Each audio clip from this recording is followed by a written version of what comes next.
my laptop right next to me in the car, semi-working out of like still using the Wi-Fi from the home until the people like drove up to do the showing, because these people were always a half hour late at least. Oh, come on. And then I would like drive around the block, park, and like wait for them to leave, basically. Get out of my house. And honestly, it looked ridiculous. One time I even had like a pan of pasta in my car because we like basically did a picnic at a park, because what else are you going to do for an hour at 6:00 at night while people are looking at your house? Well, and we had them all back to back. It would be like 5:45, 6:15, 6:45, all back to back. So there was nothing you could do.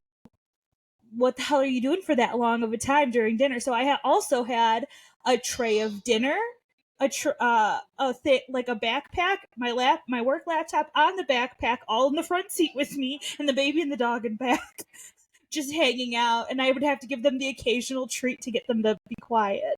Here's your fruit snack. Calm down. Calm down. Amen. That is going to be the name of this episode. Here's your fruit snack. Calm down.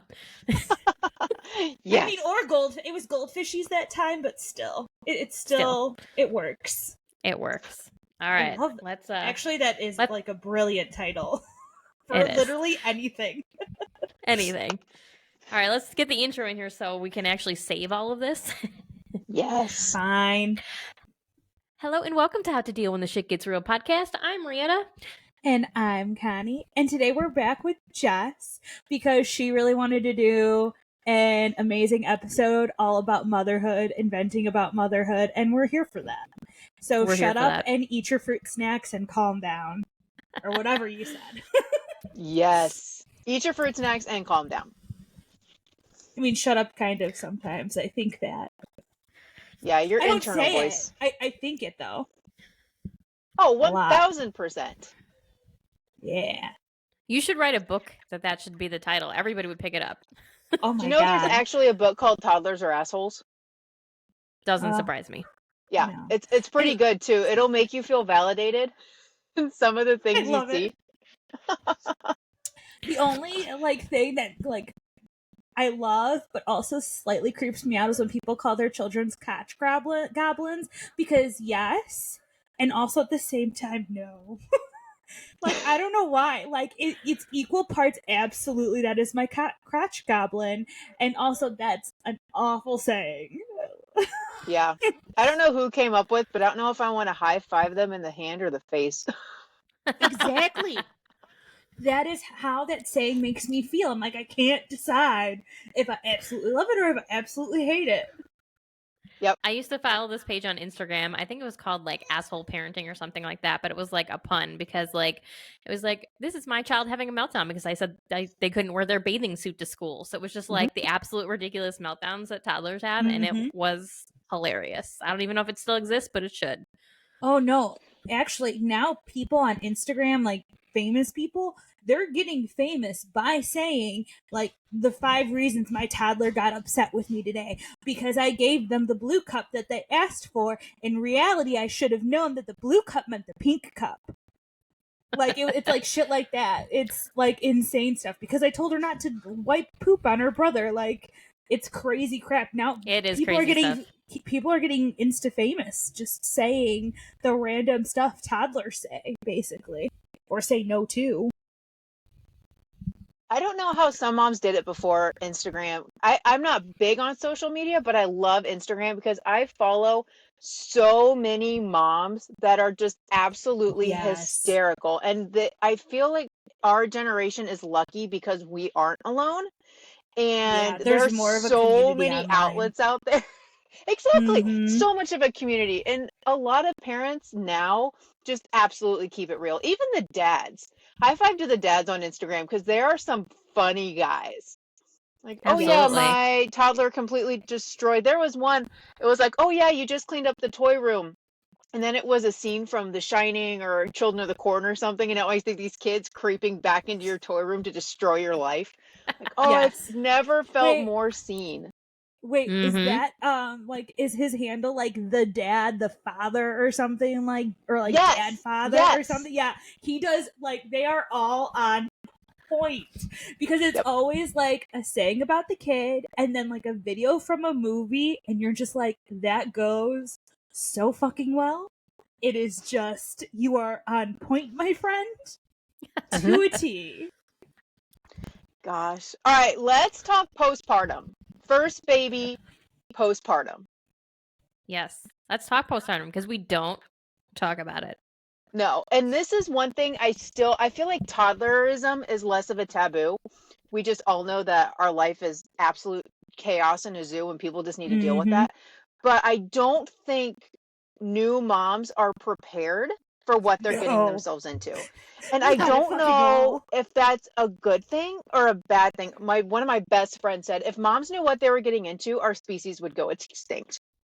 I was like, yep, probably. The procreation would be done. Birth control sales would be way up. I mean, you're not wrong. I mean, I think what got me more is like, I thought I was prepared. I read the book. Like, I read books for like raising a baby, like getting them to sleep, all the things that you need to do. Read it, did it all.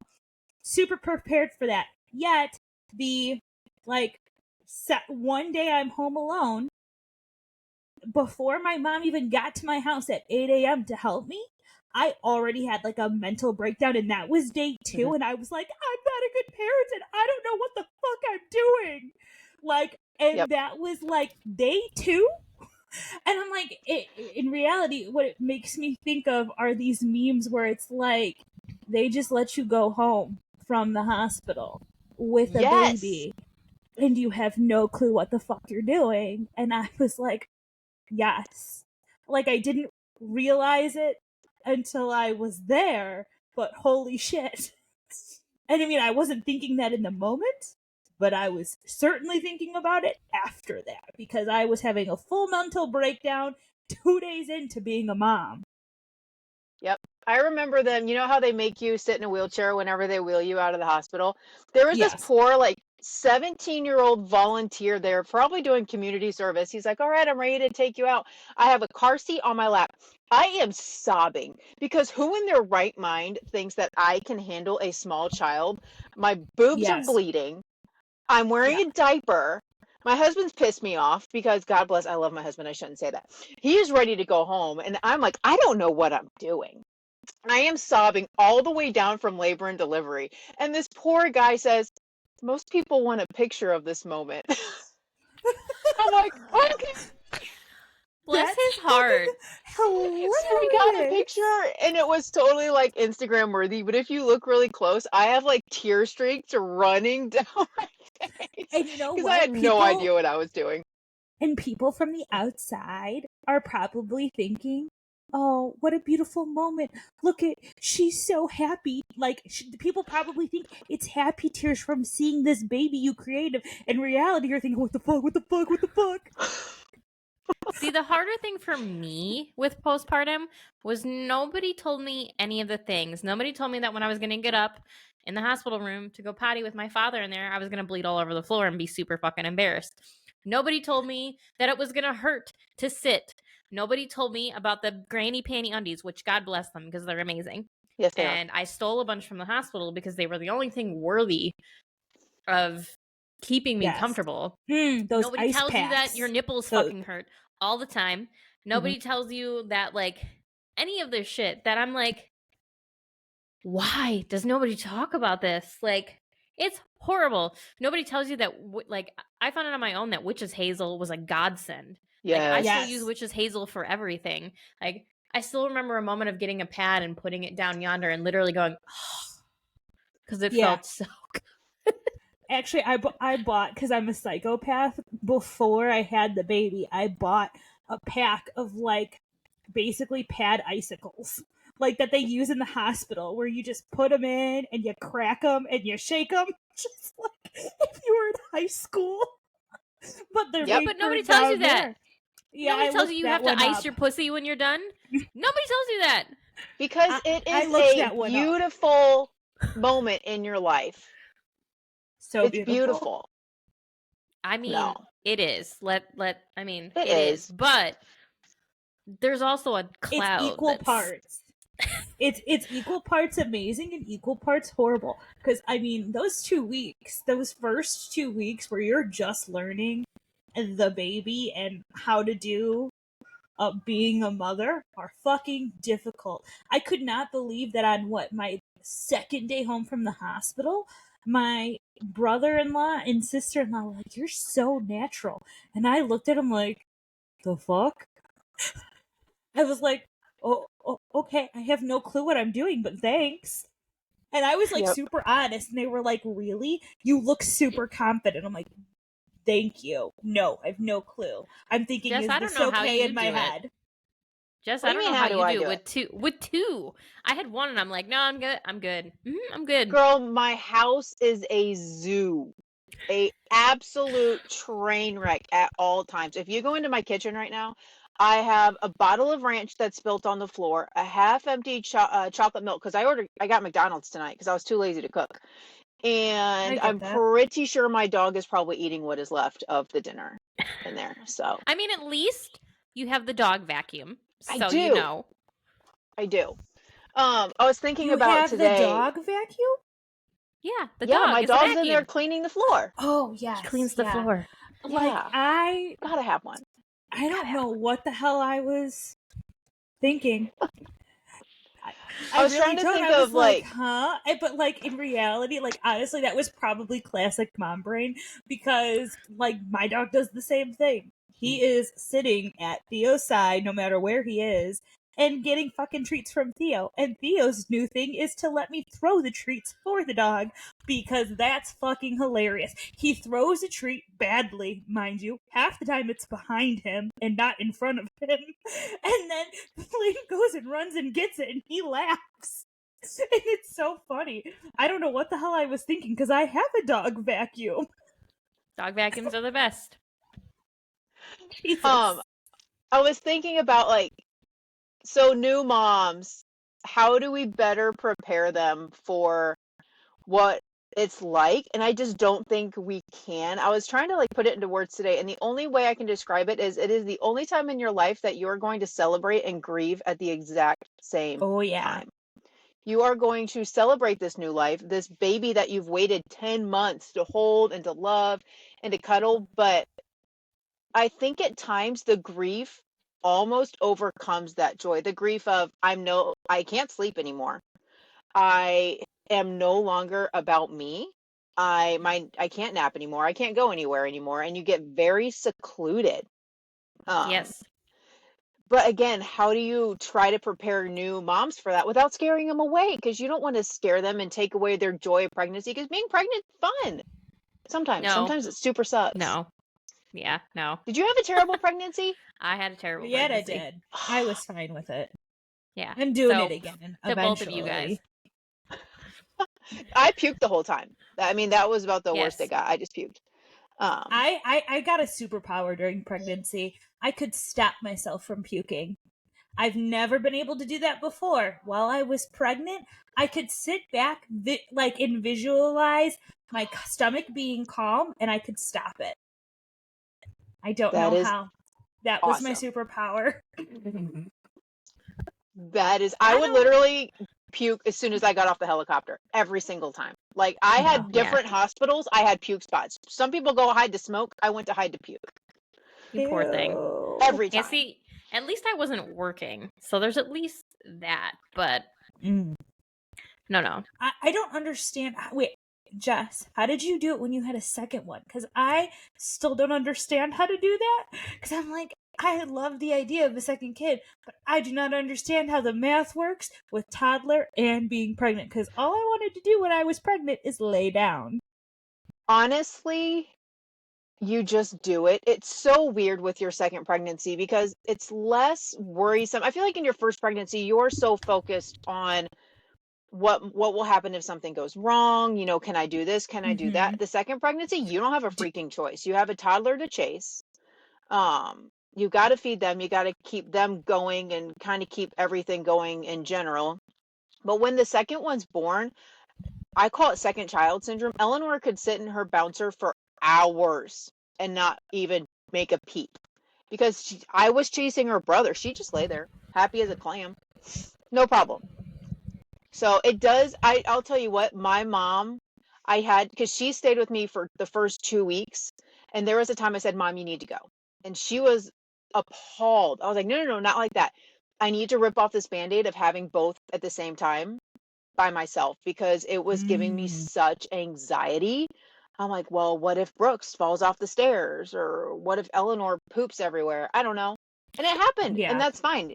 But you deal with figure it out.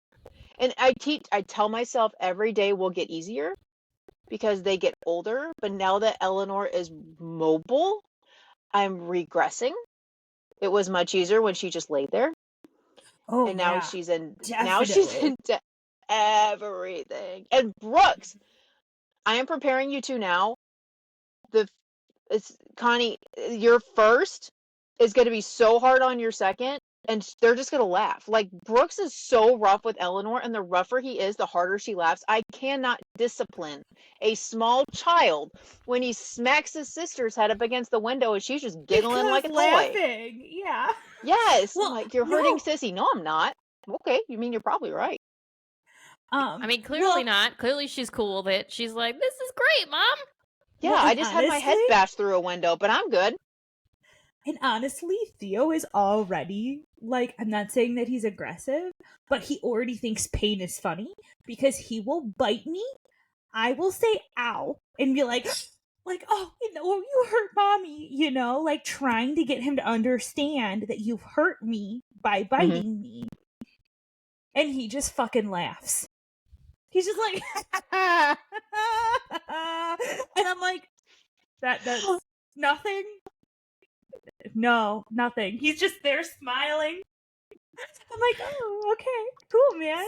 See, Jackson, I don't know if it's because he never had anybody to, like, I mean, he had the dogs, but he was never like that kid that just randomly, like, ran up to somebody and smacked him and ran away. Like, he's just not that kid. He's very, like, I have my toys and I'm happy.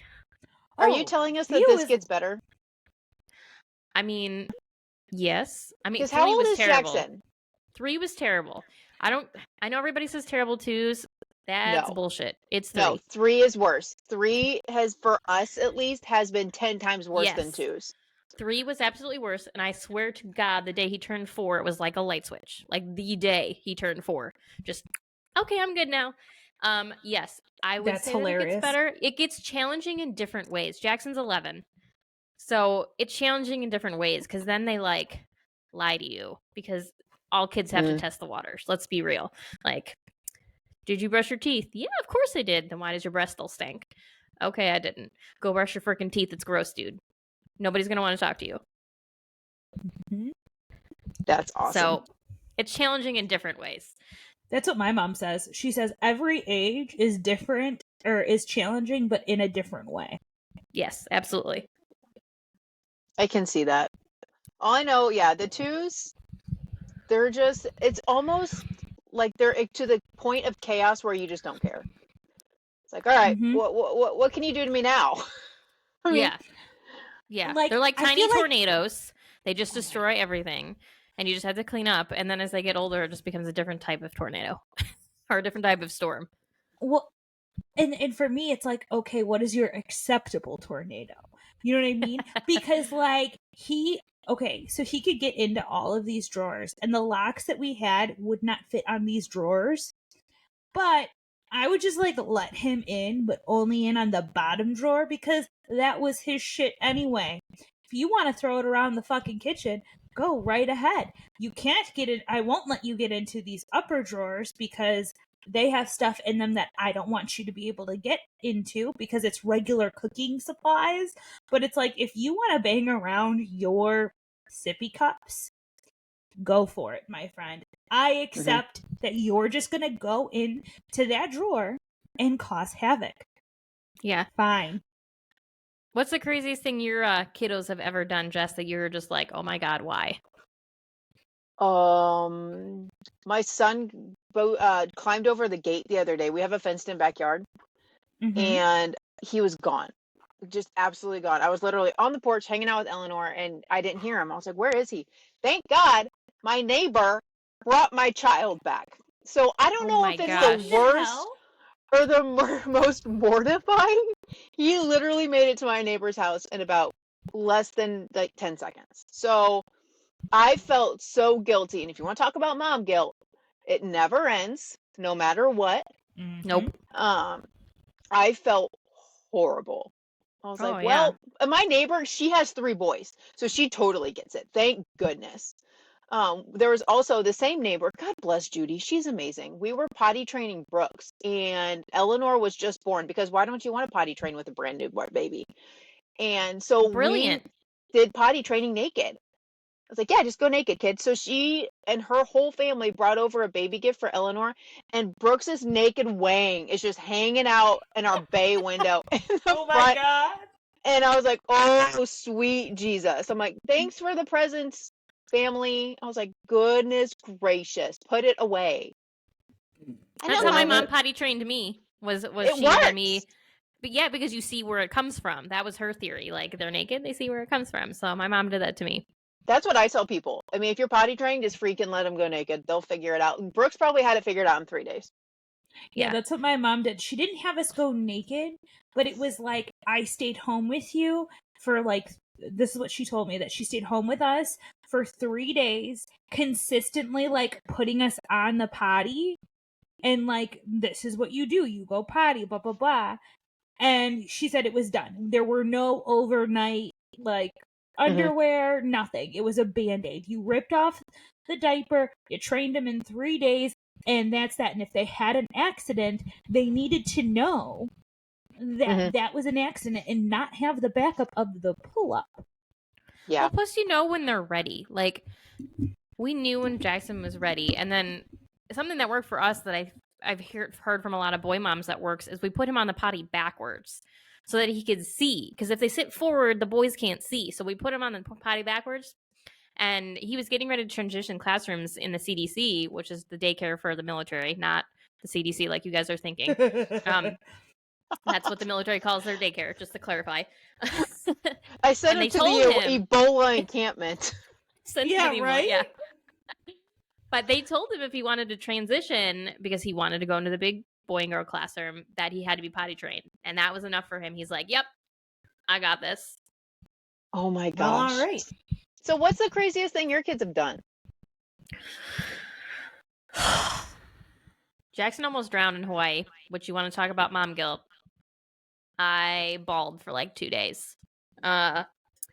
They were playing on the sand. There was 3 moms there. It's not like the boys and girls were alone. Like, they were playing on the sand. They decided to get in the water, and you know how the ocean goes. Before he knew it, he was out too far. But luckily, there was 2 older boys on, what do you call them?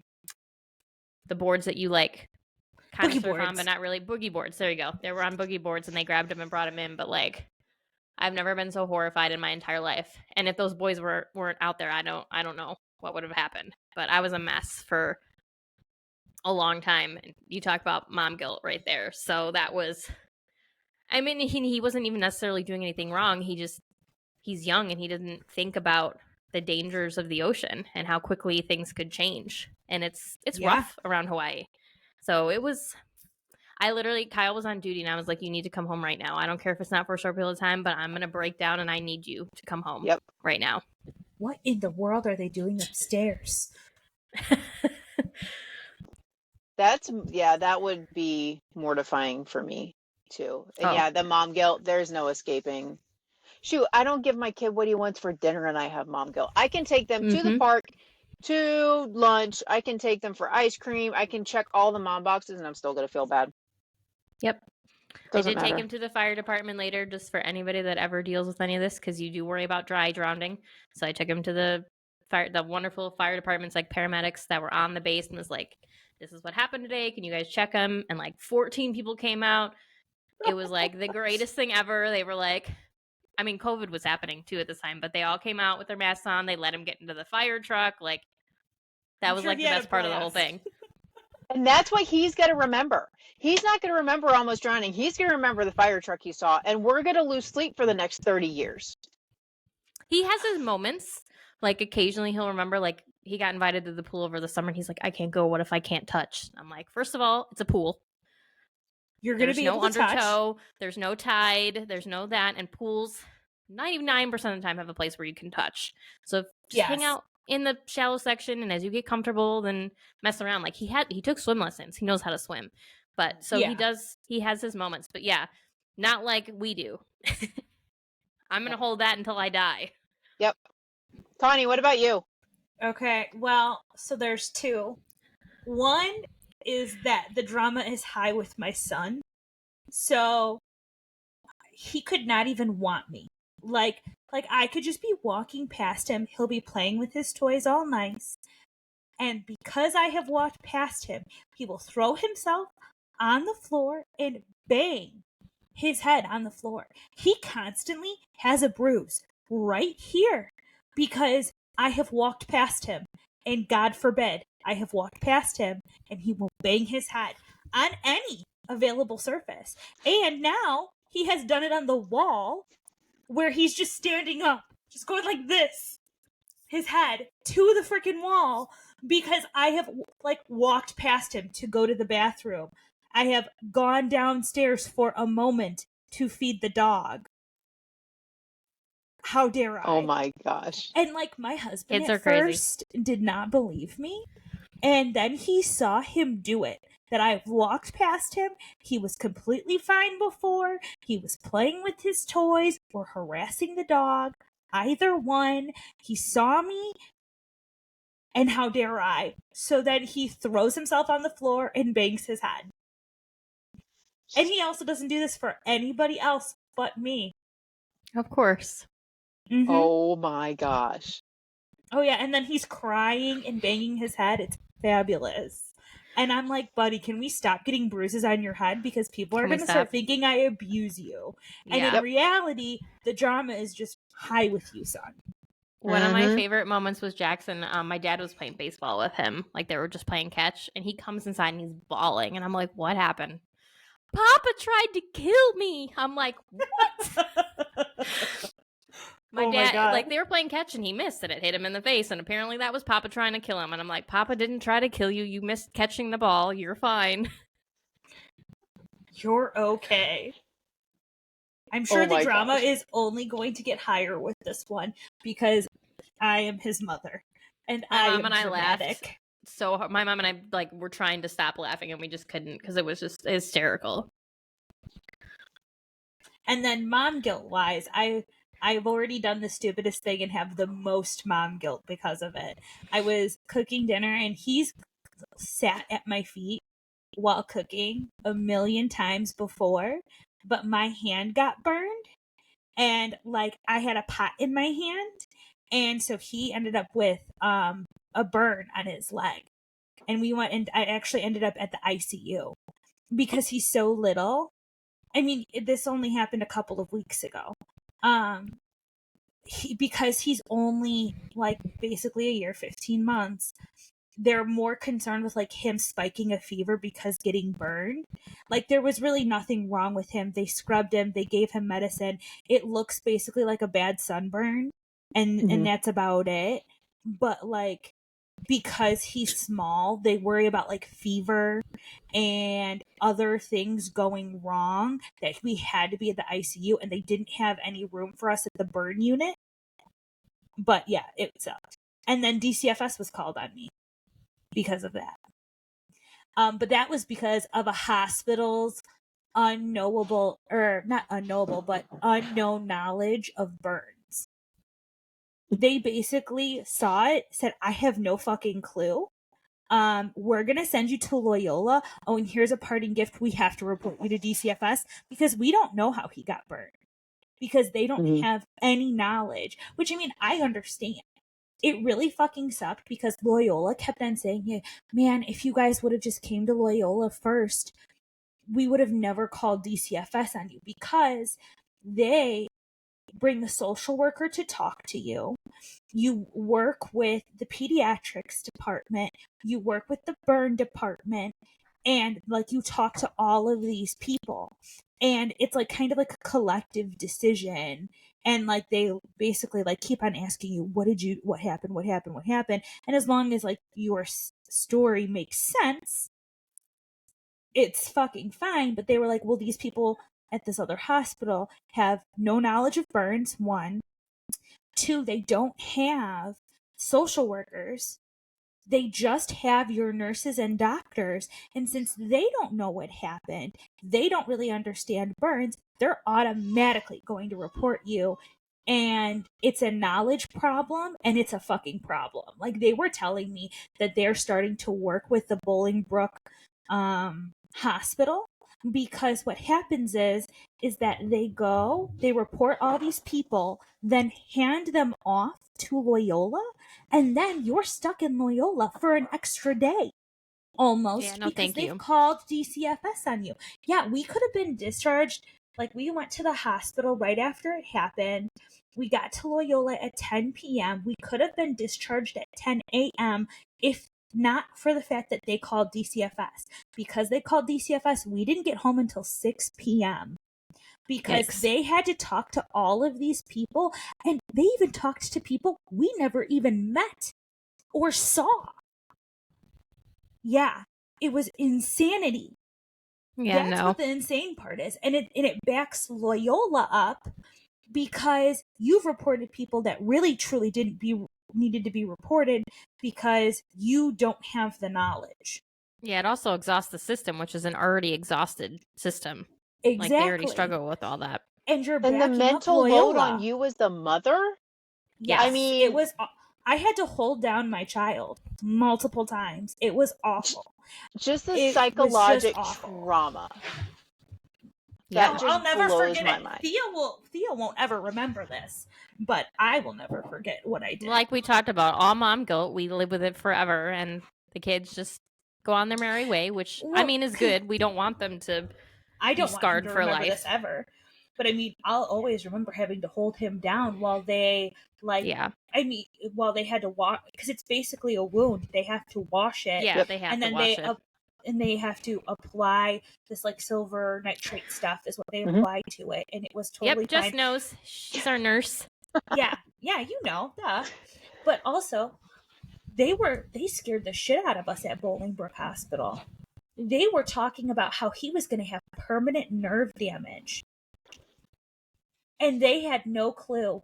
And though the burn doctors that came in from Loyola looked at it for 5 seconds, yeah, he's going to be fine, cleaned it, bandaged it, and he was done. And then by 10 a.m., it was like they had a team, they had their whole burn doctor team, like it was 3 doctors, come in, discuss what needed to be applied to him, took about 5 seconds, asked if I had any other questions, left, and then the nurse showed me at 10 a.m. how to dress the wound, and that was it. And that's Because what we had that's to do all it every is. morning. It's Yes. a wound. Yeah.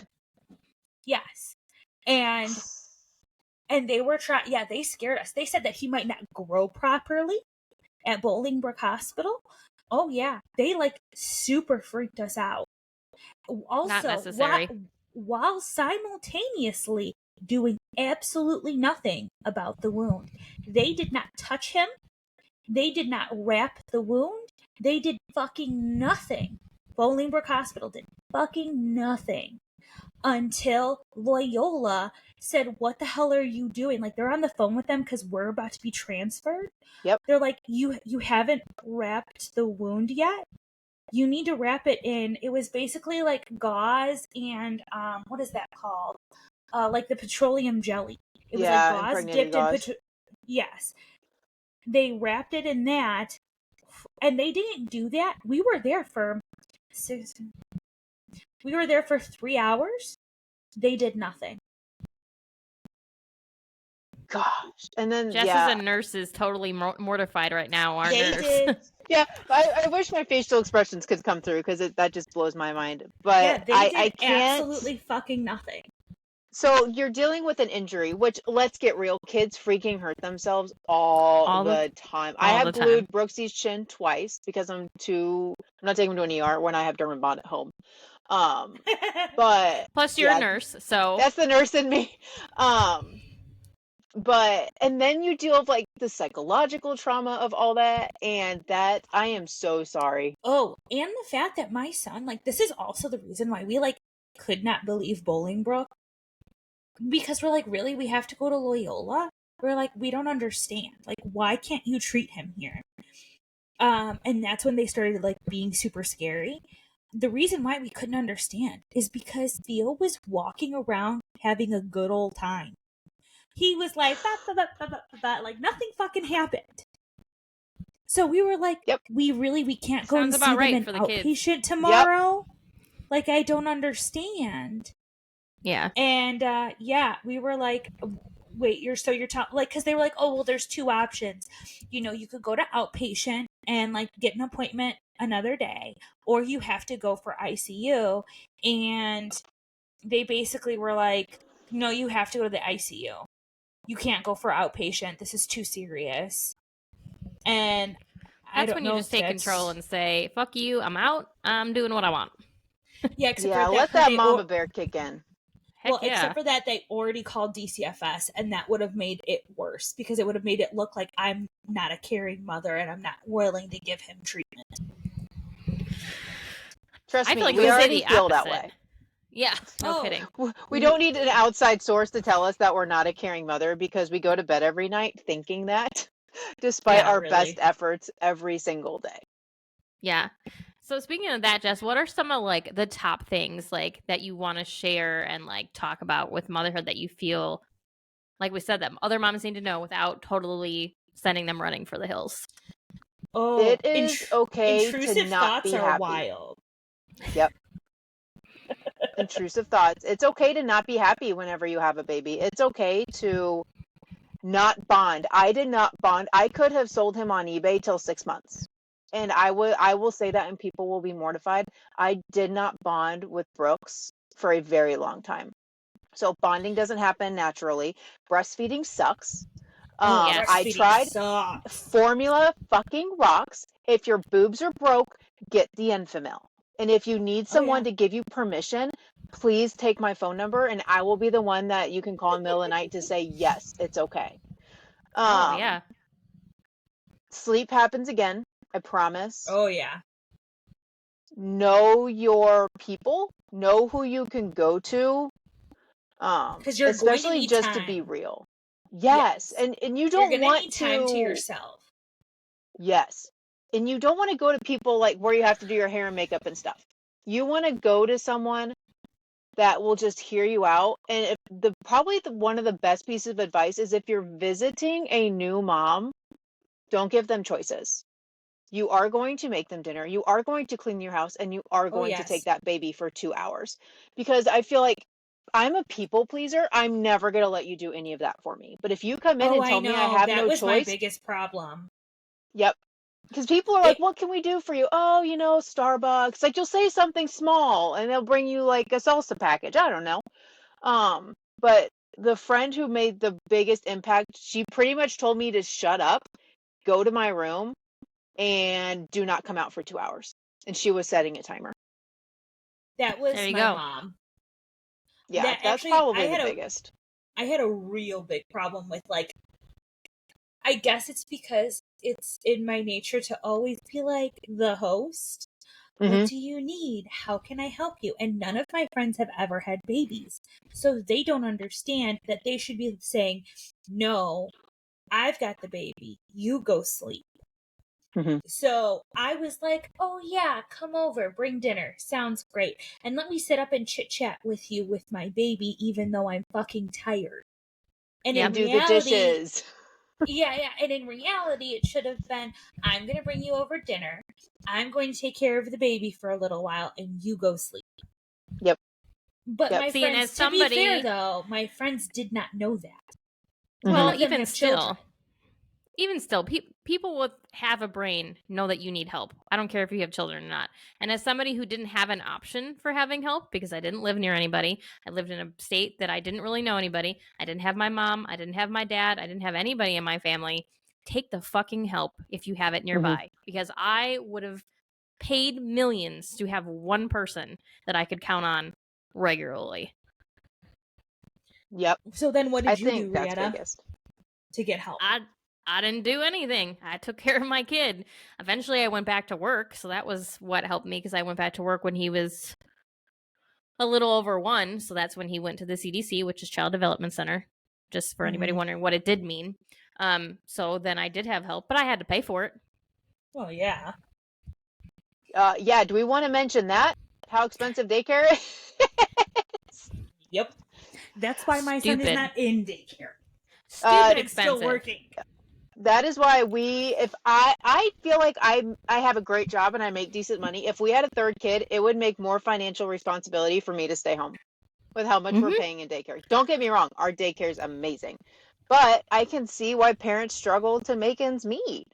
But absolutely. Anyway, you're going to pay $3,000 a month for daycare, but don't worry, because you're still going to feel like garbage when you send them there because you're not being a mom and you're going to work instead of raising your children, and how dare you? Also Yes. literally, actually, the first lady that hired me was like, she eventually told me, she's like, I wasn't sure if I was going to hire you because you're a new mom and I didn't think you'd want to leave your baby, which first of all is illegal. And second of all, like, really? No, I didn't need you to add on to my mom guilt, but I needed to have myself back, which included having a job. Yeah. And then there's a psychopath like me who works at home remotely with their child. It's a joy. God bless you. Thank you. No, and it's actually, I have to remind my husband that I do as much, if not more, than him, because he has such a labor-intensive job. But I have to remind him I am doing 2 things at the same fucking time. All right? Like, that's nice that you have a labor-intensive job, and I understand you're working 50 to 80 hours a week, and I appreciate it, I do. But I am also a stay-at-home mom, and I'm working all at the same time. I'm a work-at-home mom? What am I? I don't know. Let's be real, though. Moms do a lot more than 2 things. We do all the things. That's true. We cook dinner. We grocery shop. We take care of the kids. We do the laundry. We clean the house. We work. I mean, and not saying that husbands don't help, because my husband, like Jess said, God bless my husband. I love him to pieces. He's amazing. Yep. But I do a lot of the stuff just because I work from home now, too. I'm here.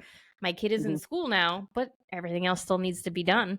But also, don't act like just because I'm here working from home that I'm not fucking working. That's what pisses me off. Like, I am very lucky because my son still sleeps 4 hours a day. Well, moms in general. Moms that aren't even working, that is a job. Yes. Being a mom is a job. A full-time job. We're not talking about no part-time jobs here. No. Oh, no. Absolutely no, because not. Until he goes to sleep, all he wants is mama right here, my friend.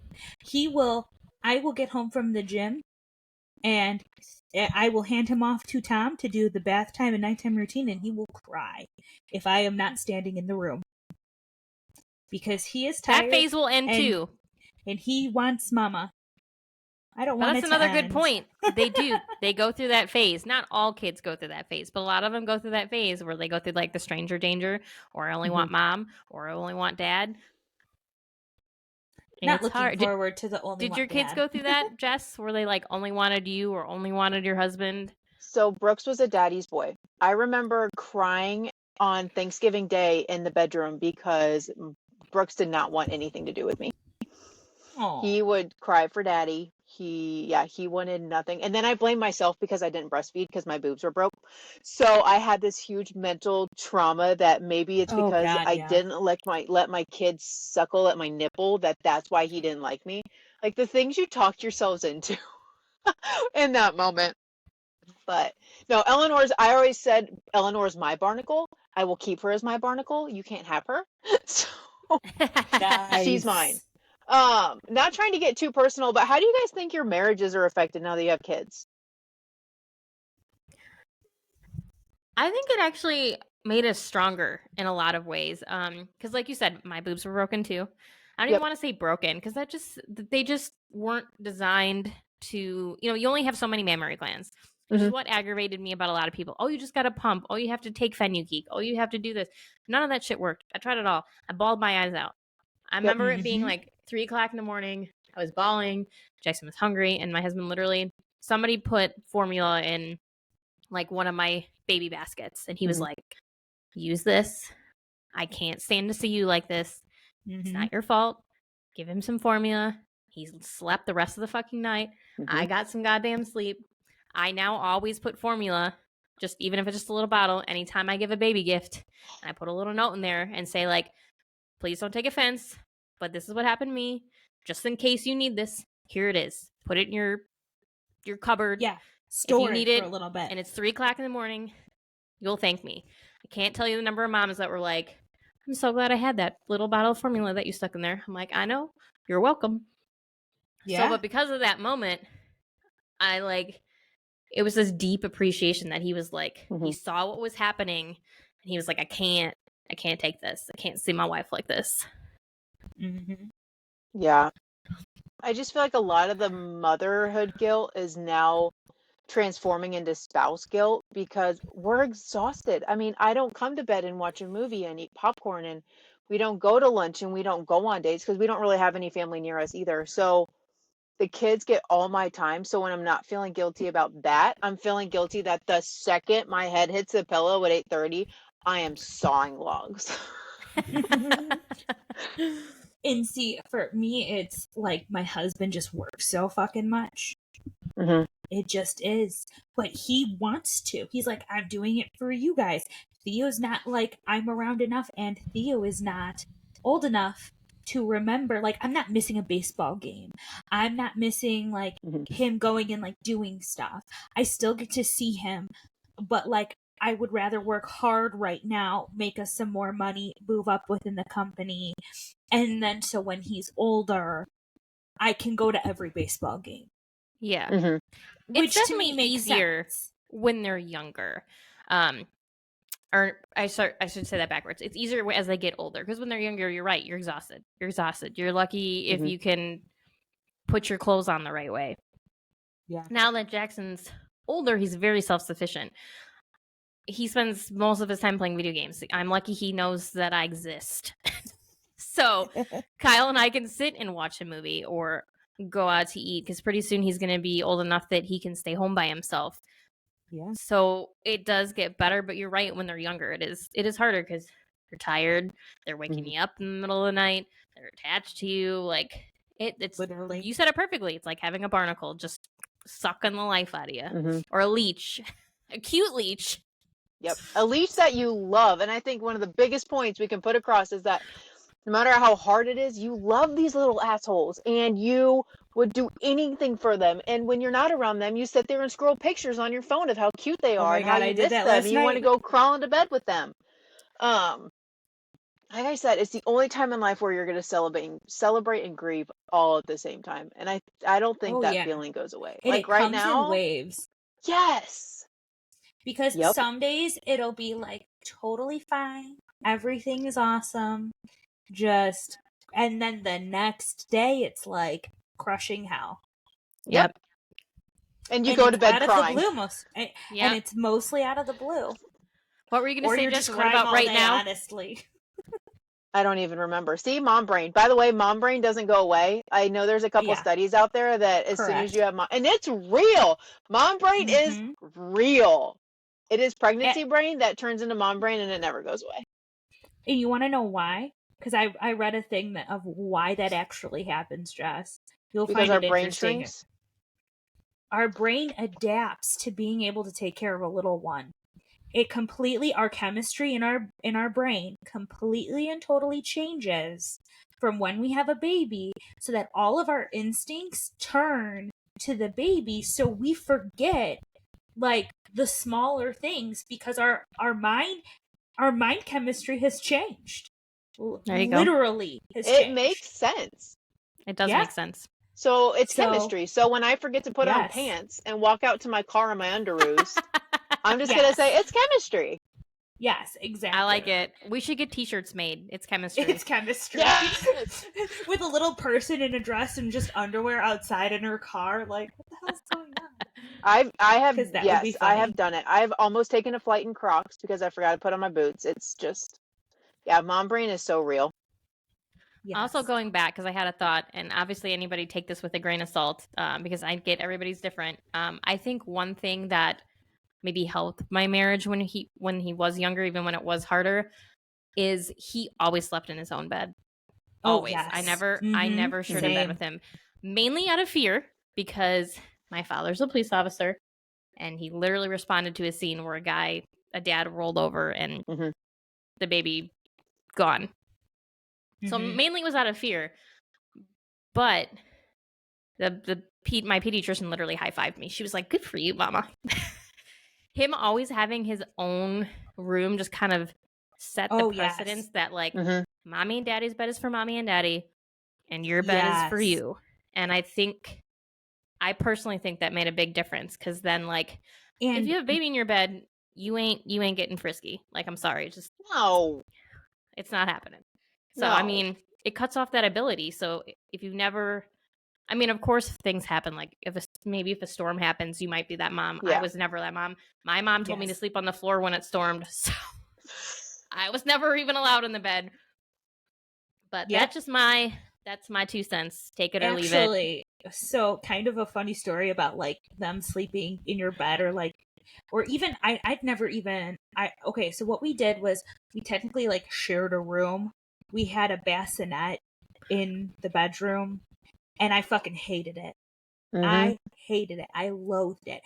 He could hear me, he could smell me, but he couldn't see or feel me. So he would wake up all the fucking time, and it pissed me off to no fucking end. Because you're already tired. Well, no. This is what pissed me off. It's not because I was already tired, Jess. It was because I told my father-in-law, who was remaking the crib he built for my husband. He built a crib for his sons. He was remaking it, sanding it down, restaining it for Theo. Great. Absolutely love it. I gave you 10 fucking months. I still had no fucking crib. I was beyond fucking pissed. I told him I have to have the crib by month 2. Like, I think I had Tom text him by week 1 that I needed to have that crib by week 4. Because I was so done, and he needed his room, and he needed a crib in his room. This bassinet wasn't cutting it. The the camera, because it was like a mesh bassinet, you couldn't see in the bassinet.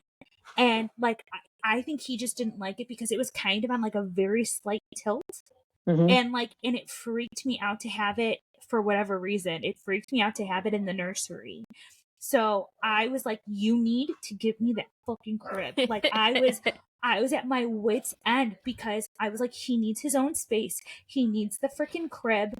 I am done with this. This is why he's not sleeping at night.